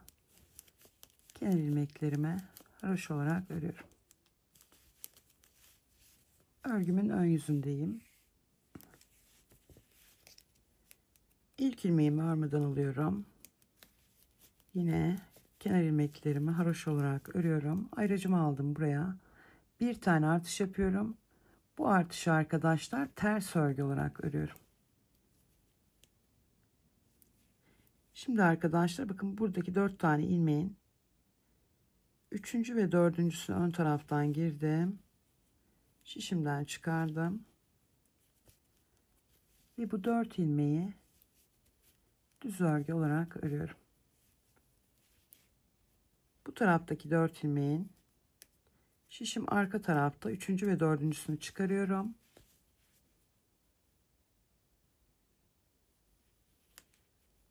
Ve 4 ilmeğimi düz örgü olarak örüyorum. 2 ilmeğimi ters olarak örüyorum.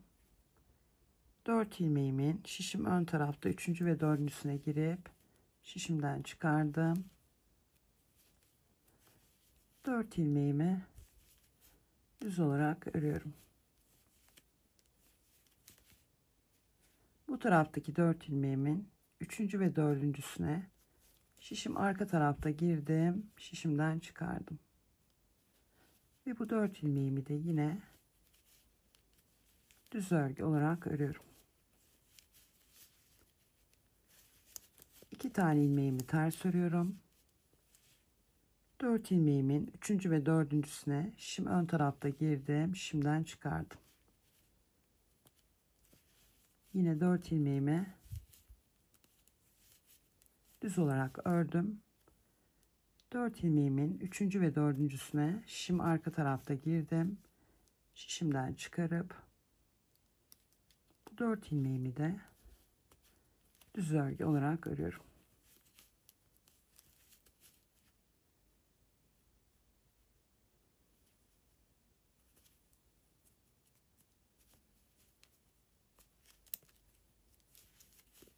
Evet. Şimdi arkadaşlar yine ön yüzümüzde olduğumuz için buradan bir tane artış yapıyoruz. Bu ilmeğimizi ters örgü olarak örüyoruz. Ayrıcımızı aldık buraya. Kenar ilmeklerimizi haroşa olarak örüyoruz. Arka sıramızda ilk ilmeğimizi örmeden aldık. Kenar ilmeklerimizi örüyoruz. Ayrıcımızı aldık buraya. Bir tane düz örüyoruz. 8 ilmeğimizi ters olarak örüyoruz.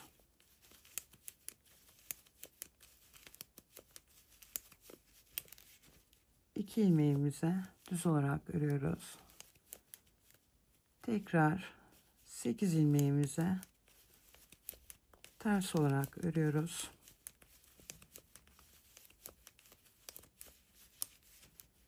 İki ilmeğimizi düz olarak örüyoruz. 8 ilmeğimizi ters olarak örüyoruz. Ve bir ilmeğimizi düz olarak örüyoruz. Ayrıcımızı aldık buraya. Kenar ilmeklerimizi haroşa olarak örüyoruz. Döndük ön yüzümüzü. Yine ilk ilmeğimizi örmeden aldık. Kenar ilmeklerimizi örüyoruz. Ayrıcımızı aldık buraya. İlmeğimizi kaldırdık. Ve ters örgü olarak artışımızı yaptık. Bir tane ters ördük. 8 ilmeğimizi düz olarak örüyoruz.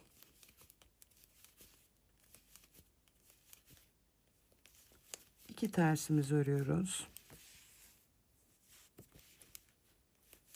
Tekrar 8 ilmeğimizi düz olarak örüyoruz. 2 tersimizi örüyoruz. 8 ilmeğimizi düz olarak örüyoruz.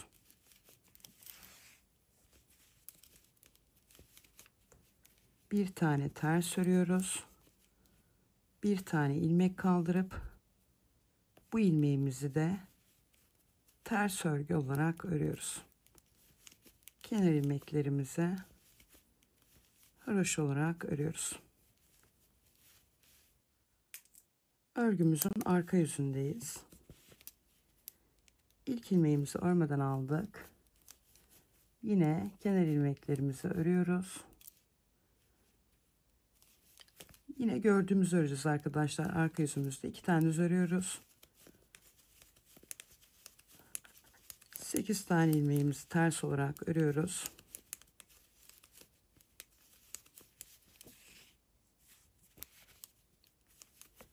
İki düzümüz var, düz ördük. 8 tane ilmeğimiz ters olarak örüyoruz. 2 düzümüzü örüyoruz. Tekrar 8 ilmeğimizi ters olarak örüyoruz. Ve son olarak 2 ilmeğimizi düz olarak ördük. Ayrıcımızı aldık buraya. Kenar ilmeklerimizi haroşa olarak örüyoruz. Evet. Evet arkadaşlar, başlangıçtan artışlarımızın bitim yerine kadar hem ön yüzü hem arka yüzü birlikte ördük. Artık artırma işlemi yapmayacağız. Ön yüzde ve arka yüzde gördüğümüz ilmekleri gördüğümüz şekliyle öreceğiz. Burgumuzu arkadaşlar en son burduğumuz sırada nasıl yaptıysak o küçük videoyu açıp oradan sonra kaç sırada bir nasıl işlem yapmanız gerektiğini öğrenerek burgularınızı oluşturacaksınız. İliklerinizi de arkadaşlar 8 haroşa sırası arayla açacaksınız. Zaten 2 tanesini açtık birlikte. 3. ilik açacağız arkadaşlar. Yani 3 tane bu tarafta, 3 tane diğer taraf ilik olacak. Şimdi bunu arka bedenimizde aynı uzunluğa gelene kadar örelim. Ben yine baştan aşağı kaç tane haroşa sıram olmuş onu da sizlerle tamamladığımda paylaşacağım. Şimdi arkadaşlar ben tamamlayayım, daha sonra birlikte devam edelim. Evet arkadaşlar, ön bedenimi arka bedenimle aynı uzunluğa gelene kadar ördüm. Şimdi toplam kaç diş haroşa örmüşüm onu da sayayım.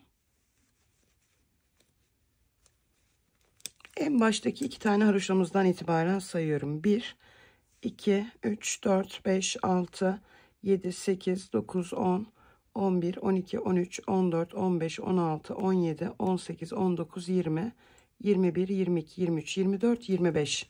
25 diş haroşa olarak örmüşüm. Toplamda 3 tane ilik açtım arkadaşlar.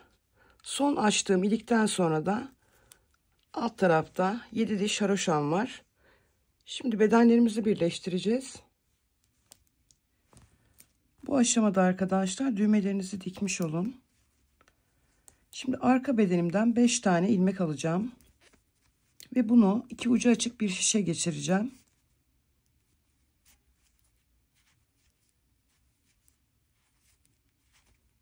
Bir, iki, üç, dört, 5. Alttaki 5 ilmeği arkadaşlar üstteki 5 ilmekle birlikte alarak keseceğiz. 2 ilmeğe girdim. Birlikte alarak kesiyorum.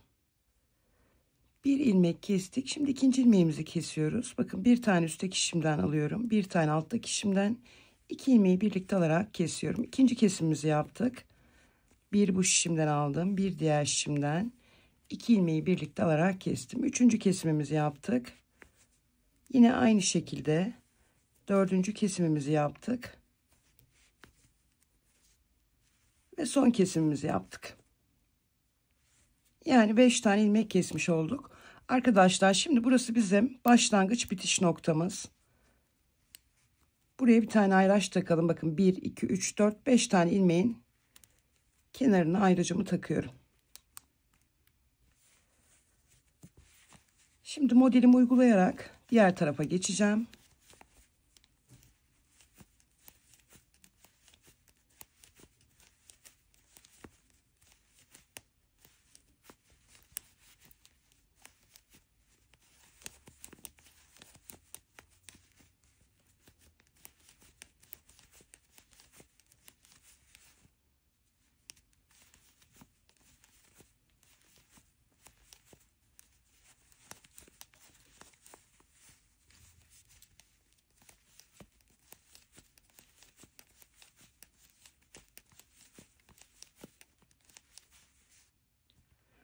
En son 8 düzümü ördüm. 2 tersimi örüyorum. Burada arkadaşlar 2 4 5 tane haroşamız var. Şimdi yine arka taraftan 5 tane ilmek ayıracağız. 2 4 5. Bu 5 ilmeği de yine iki ucu açık şişimize takacağız.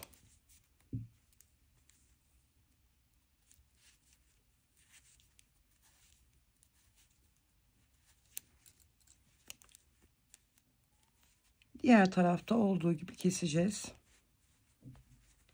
Bakın bir buna girdim. Bir diğerine, 2 ilmeği birlikte alarak kestim. Bir buna girdim. Bir diğerine, 2 ilmeği birlikte alarak kestim. Bir buna girdim. Bir diğerine, 2 ilmeği birlikte alarak kestim. Bir buna girdim. Bir diğerine, 2 ilmeği birlikte alarak kestim. 5. ilmeğimi de kesiyorum yine aynı şekilde. Evet. Şimdi arkadaşlar haroşa örgülerle devam edeceğim. Artık bedenimizi dönerek öreceğiz.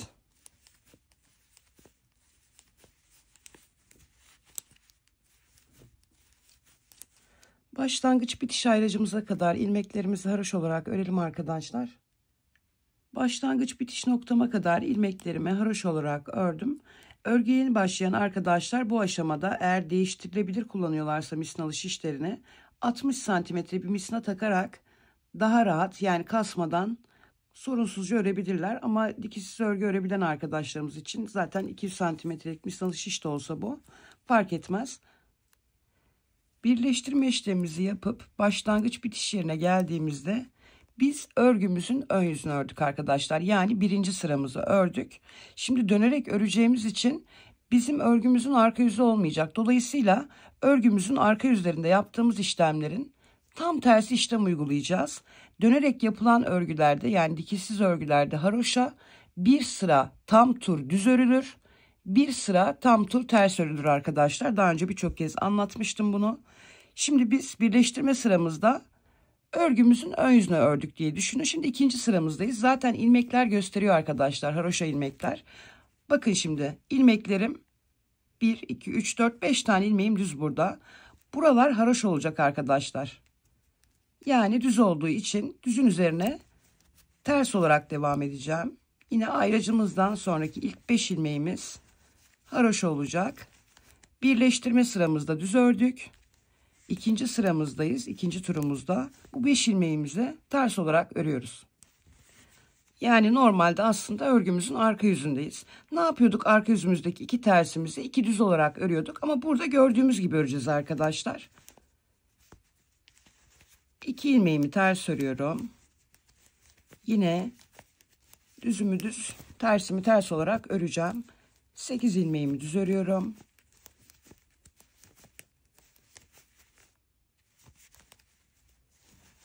İki ilmeğimi ters örüyorum. Tekrar 8 ilmeğimi düz olarak örüyorum.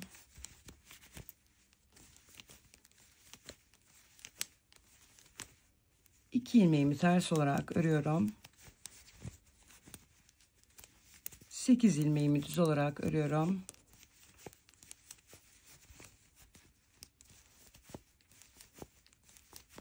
İki ilmeğimi ters olarak örüyorum. Arkadaşlar eğer karıştırırsanız buraya da bir ayraç takın. Bakın en son 8 düz ördük, 2 ters. Buradaki ilmeklerimiz haroşa olacak. Buraya farklı renk ayraç takın arkadaşlar. Çünkü bizim başlangıç bitiş yerimiz burada. Ama burayı da karıştırmamak için farklı bir 2 tane ayraç takıp buranın da haroşa ilmekler olduğunu unutmayın. Yani 8 düz 2 tersten sonraki ilmeklerimiz tamamen haroşa olacak arkadaşlar. Şimdi 2 tersimi ördükten sonra haroşa ilmeklerime geçtim. Ne yapıyordum? Bakın hepsi ilmeklerimin düz. Düzün üzerine ters örerek başlangıç bitiş noktama kadar haroşalarımı öreceğim. Ayrıca kadar örelim. Evet arkadaşlar, ayrıcıma kadar düz olan ilmeklerimin üzerine ters örgü örerek haroşamı tamamladım. Ayrıcımı alıyorum buraya ve yeni bir tura başlıyorum. Yine kenardaki 5 tane ilmeğimi haroşa olarak öreceğim. 3. sıramız olduğu için arkadaşlar burası örgümüzün ön yüzü gibi düşünün. Bakın ilmeklerimiz ters. Ne yapıyoruz terslerin üzerine? Düz örgü olarak devam ediyoruz. 1, 2, 3, 4 ve 5.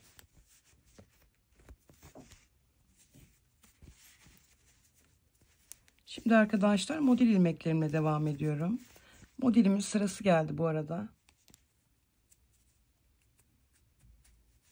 Şimdi arkadaşlar modelimizi uygulayarak yine devam edeceğiz.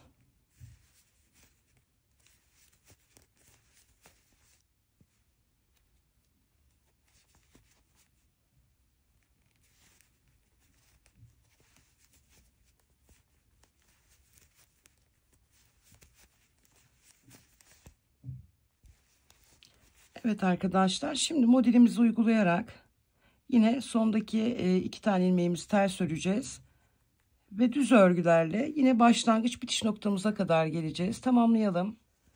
Ayrıcıma kadar geldim arkadaşlar. Şimdi ayrıcımı alıyorum buraya. Yeni turuma başlıyorum. Yani örgümüzün arka yüzü gibi düşünün. Bakın burada ilmeklerimiz düz, haroşa ilmeklerimiz. Ne yapıyoruz?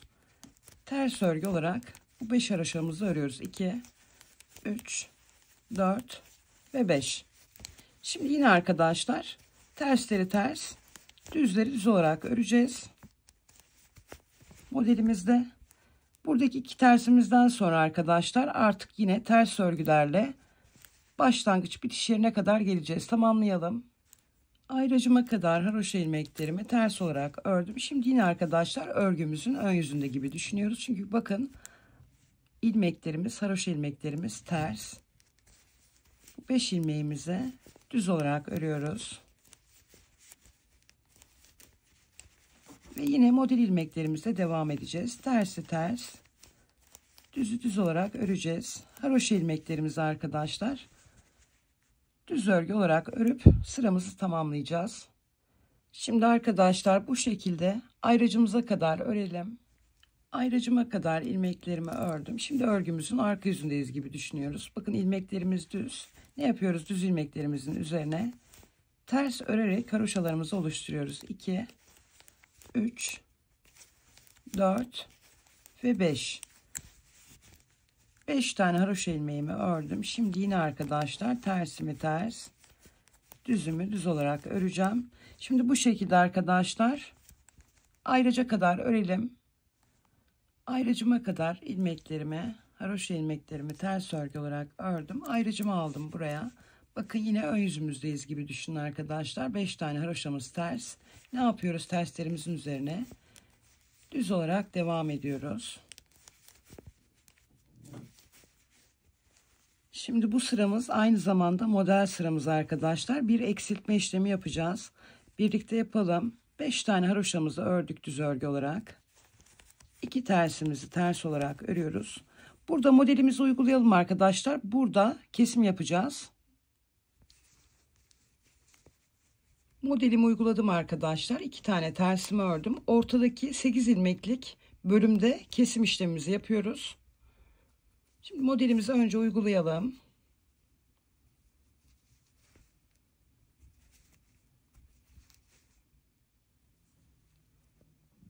Dört ilmeğimi arkadaşlar bu şekilde aldım. Şimdi 2 keseceğim.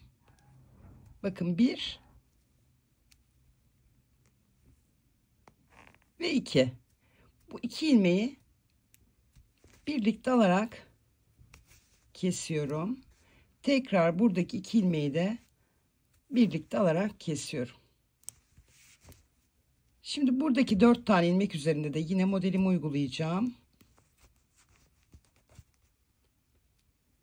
Ama örerken keseceğim. Bakın burada da arkadaşlar 2 ilmeği birlikte alarak kesiyorum. Sondaki 2 ilmeği de birlikte alarak keseceğim. Yani 8 ilmeği 4 ilmeği düşürmüş olduk arkadaşlar. Şimdi devam ediyoruz. 2 tersimi ördüm. Burada modelimi uygulayacağım. Uygulayalım. Evet arkadaşlar modelimi uyguladım. Yanındaki 2 tersimi de ördüm. Şimdi haroşa ilmeklerime devam edeceğim. Sayıyorum. 1, 2, 3, 4, 5, 6, 7, 8, 9, 10, 11, 12, 13, 14, 15, 16, 17, 18, 19, 20, 21, 22 ve 23. 23 tane ilmeğimi haroşa olarak ördüm. Buraya bir tane ayraç takıyorum. Ve devam ediyorum. 1, 2, 3, 4, 5, 6, 7, 8, 9, 10,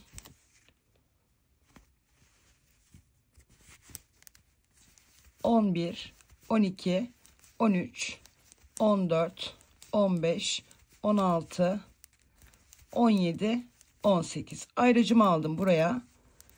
Buradaki 5 ilmekle birlikte 23 ilmek de burada yapıyor arkadaşlar. 18, 19, 20, 21, 22, 23. Şimdi başlangıç bitiş noktama geldiğim için yeni bir tura başlıyorum. Ters sıramızdayız arkadaşlar. Düzlerimizin üzerine ters olarak devam edeceğiz.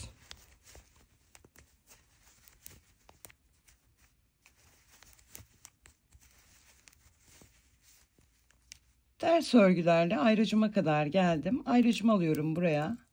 Yeni turumuzdayız arkadaşlar. Yani düz sıramızdayız. Düz öreceğimiz sıramızda haroşalarımızı. Yine kenardaki 5 tane ilmeğimizi düz olarak örüyoruz. Şimdi arkadaşlar model ilmeklerimizin terslerini ters, düzlerini düz olarak örüp ayracımıza kadar gelelim.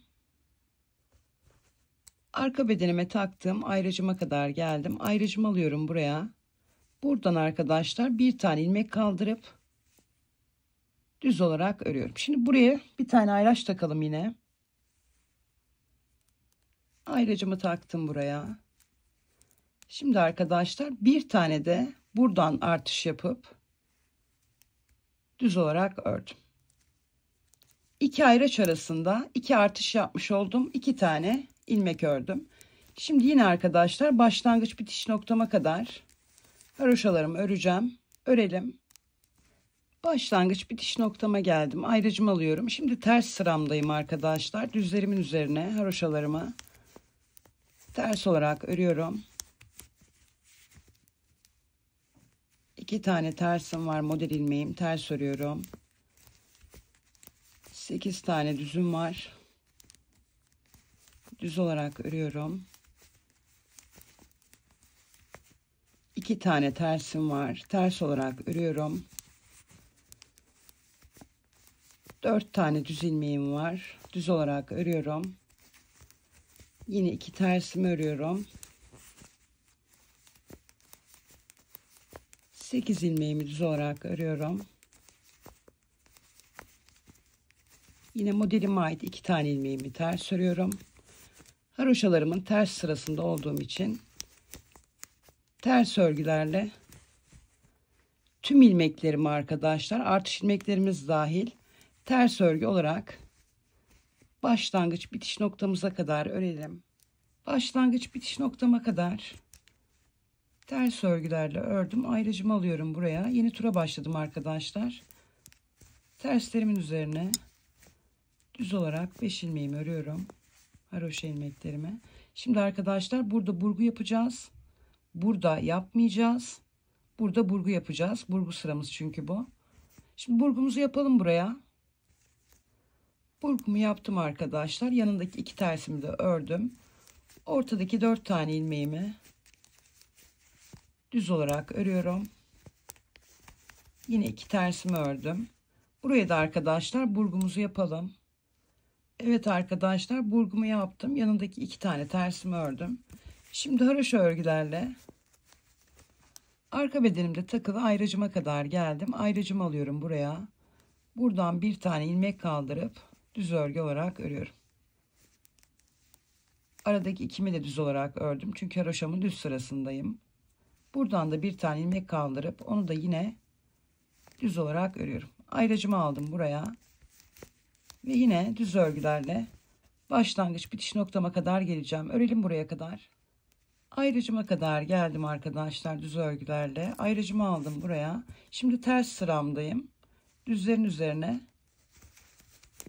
ters olarak öreceğim haroşalarıma.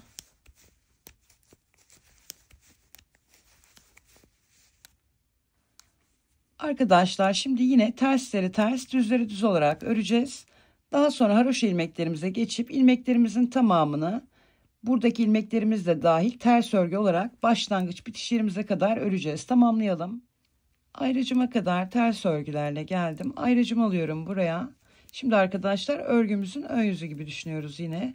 Ters ilmeklerimizin üzerine haroşalarımızı düz olarak örüyoruz. Model ilmeklerimize geçtik. 2 tersimizi ördük. 8 tane ilmeğimize düz olarak örüyoruz. 2 tane tersimizi örüyoruz. Şimdi arkadaşlar bakın bu 4 tane ilmeğin kenarından ilmek kaldırıp bir tane artış yapıyoruz.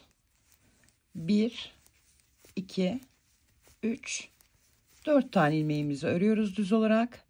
Buradan da bir tane ilmek kaldırıp onu da yine düz olarak örüyoruz. 2 tane tersimizden sonra ortada 6 tane düz ilmeğimiz oldu. Şimdi yine devam ediyoruz. 2 tersimizi örüyoruz. 8 düz 2 ters ve daha sonra arkadaşlar ayracımıza kadar ilmeklerimizi düz olarak öreceğiz. Buraya kadar örelim. Ayracıma kadar düz örgülerle geldim. Ayracımı aldım buraya. Buradan bir tane ilmek kaldırıp düz olarak örüyorum. 1 2 3 4 tane ilmeğimi de düz olarak ördüm. Artışımla birlikte 5 tane ilmeğim oldu. Buradan ilmek kaldırıp bu ilmeğimi de düz olarak örüyorum. Yani toplam 2 ayraç arasında artışlarımızla birlikte 6 tane ilmeğimiz oldu. Şimdi yine arkadaşlar başlangıç bitiş yerimize kadar düz örgülerle gelelim. Ayracıma kadar düz örgülerle geldim. Ayracımı alıyorum buraya. Şimdi arkadaşlar ters sıramdayım. 5 tane ilmeğimi, haroşa ilmeğimi ters örgü olarak örüyorum. Şimdi düzleri düz, tersleri ters olarak öreceğim yine. Haroşa ilmeklerimi de ters örgü olarak örüp bu ayrıca kadar arkadaşlar geleceğim farklı bir işlem yapmadan.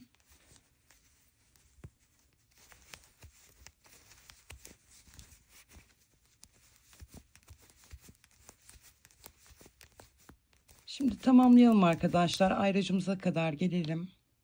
Evet arkadaşlar ayracıma kadar geldim ters örgülerle. Ayracımı taktım. Şimdi kenardaki 5 ilmeğimi haroşa olarak örüyorum. Düz sıramda ördüğüm için düz olarak örüyorum. 2 4 5 tane haroşamı ördüm. 2 tane tersimi örüyorum. Şimdi arkadaşlar burgu sıramızdayız. Burgumuzu yapalım. Burgumu yaptım. 2 tane tersimi örüyorum.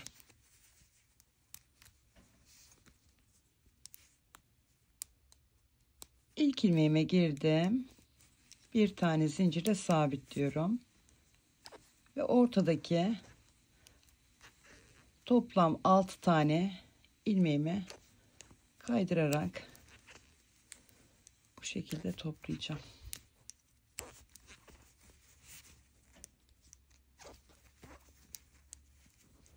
Toplam 6 tane ilmek topladık arkadaşlar. İpimizi keselim.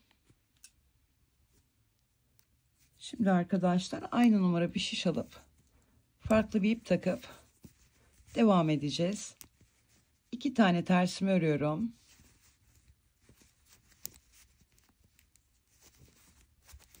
Şimdi burada burgu çalışmamızı yapalım. Burgu çalışmamı yaptım.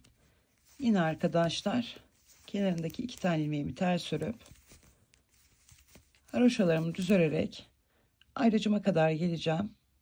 Örelim arkadaşlar. Ayracıma kadar haroşalarımı düz olarak ördüm. Ayracımı çıkarıyorum.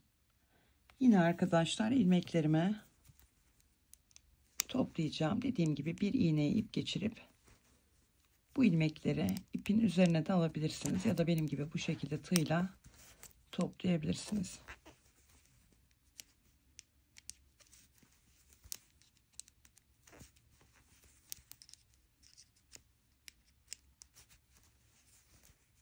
Altı tane ilmeğimi topladım.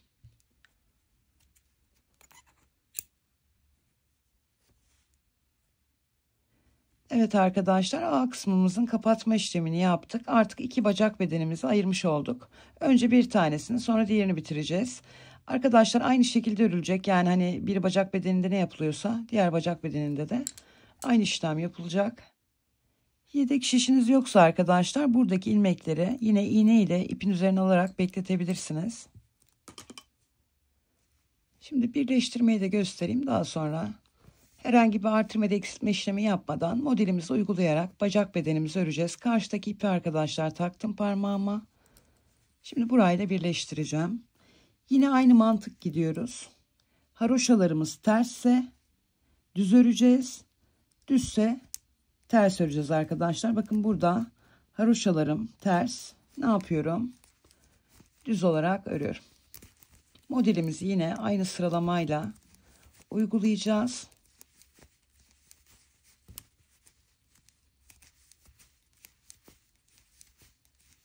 Ve dönerek bacak bedenimizi bitireceğiz.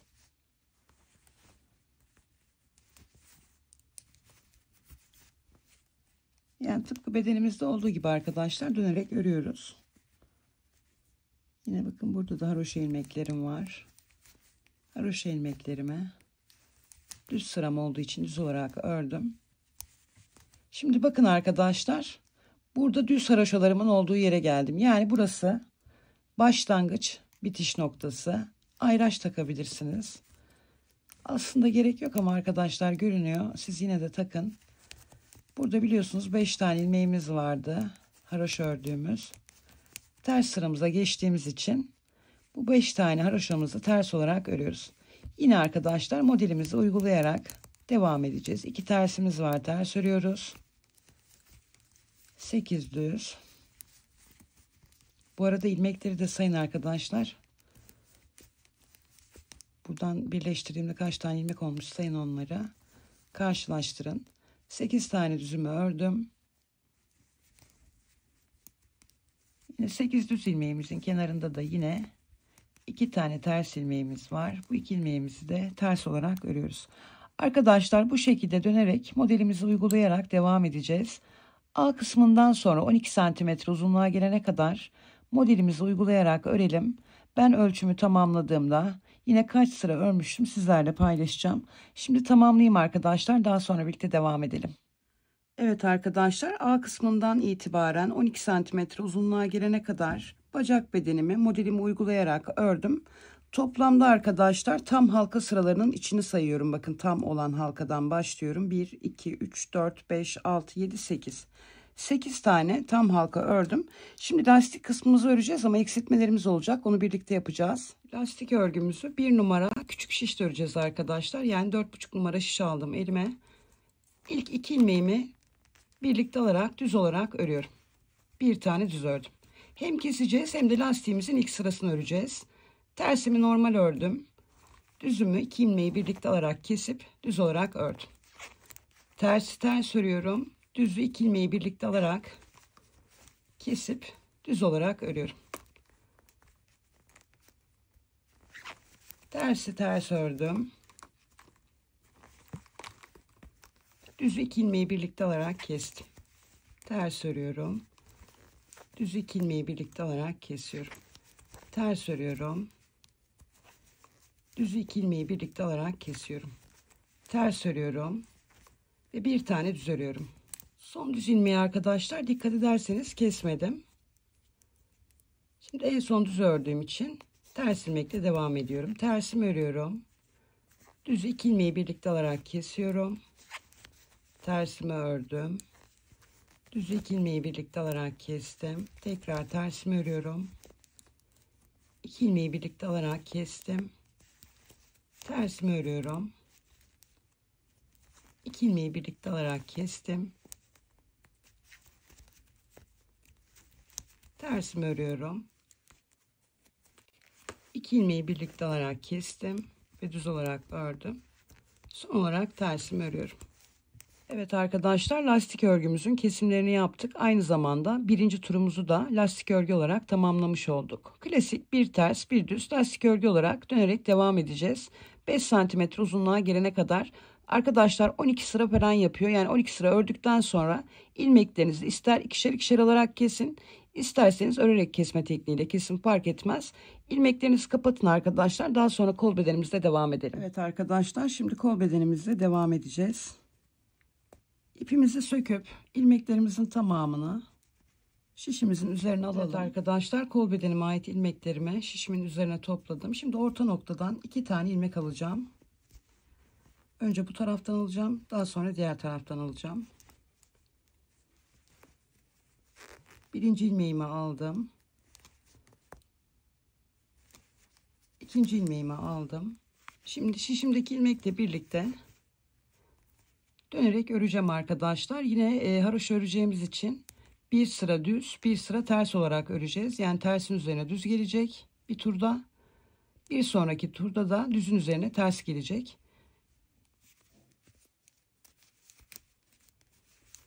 Şimdi arkadaşlar, sıra sonuna kadar, buraya kadar ilmeklerimizi haroşa olarak örelim.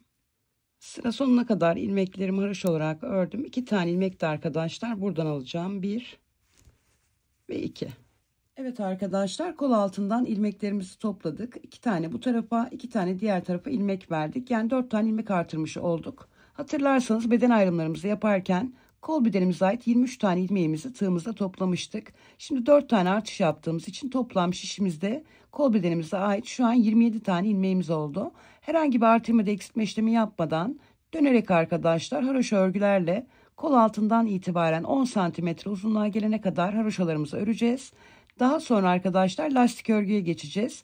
Lastik örgümüzde de yine bacak bedeninde gösterdiğim gibi düzleri öreceksiniz keserek, tersleri normal ters olarak öreceksiniz. Düzleri keseceksiniz, tersleri öreceksiniz. Şişinizde toplam 18 tane ilmek kalana kadar arkadaşlar kesimlerinizi yapacaksınız. Daha sonra 5 santim uzunluğunda lastik örgü yapıp ilmeklerinizi kapatacaksınız. Şimdi ben tamamlayıp geliyorum arkadaşlar. Evet arkadaşlar, kol bedenlerimi aynı şekilde örerek tamamladım. Meriç tulum son haliyle hazır. Burada A kısmında biliyorsunuz ilmekler bekletmiştik. Ben dikişsiz bir şekilde birleştirdim. Bunun da ayrı videosu var. Eski bir videom arkadaşlar. Onu da açıklamalar bölümüne ekleyeceğim. Eğer dikişsiz bir şekilde birleştirmek isterseniz benim gibi o videomu izleyerek yapabilirsiniz. Burada model olabilir, haroşa olabilir, düz örgü olabilir, hiç fark etmez arkadaşlar. Yöntem aynı. Yani o teknikle burayı dikişsiz bir şekilde birleştirebilirsiniz. O videomda farklı bir tulum üzerinde gösteriyorum bunu. Ama dediğim gibi teknik aynı. Evet arkadaşlar, tulumumuz son haliyle hazır dediğim gibi. Umarım beğenmişsinizdir. Kanalıma abone olmayı, videolarımı beğenmeyi esirgemeyin. Bir sonraki videoda görüşmek üzere.